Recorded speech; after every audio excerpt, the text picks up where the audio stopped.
efek daripada perkawinan sehingga dia dah tinggalkan perkawinannya. Nyo kiban solusi ji.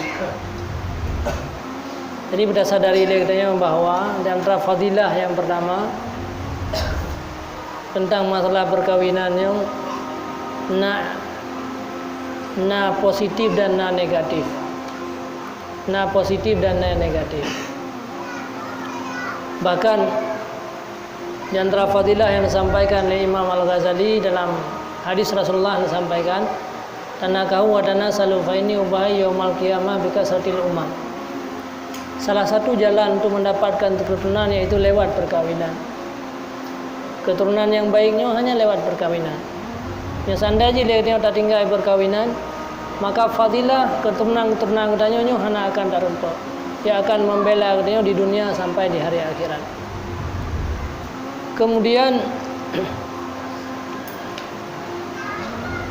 kelebihan yang lain, sembahyang tira urang yang kalih keluarga nyo saban lagi 70 rakaat. Sabar rakaat sembahyang urang yang kamu keluarga lagi 70 rakaat sembahyang urang yang hana keluarga.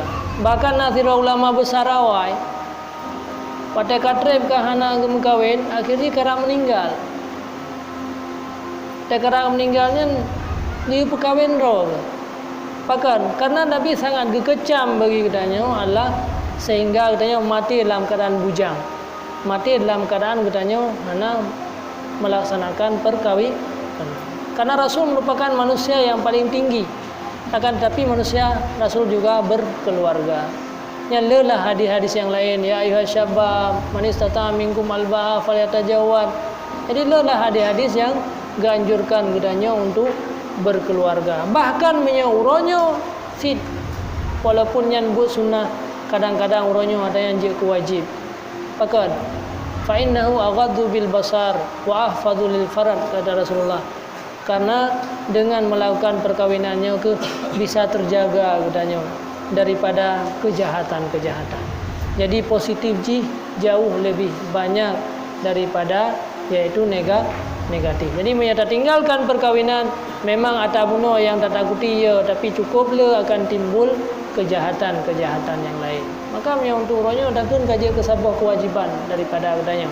Karena adanya merupakan berat hat katanya uronyo udung yang udip di akhir zaman yang bisa dipelihara daripada maksiat menyokan lewat perkawinan.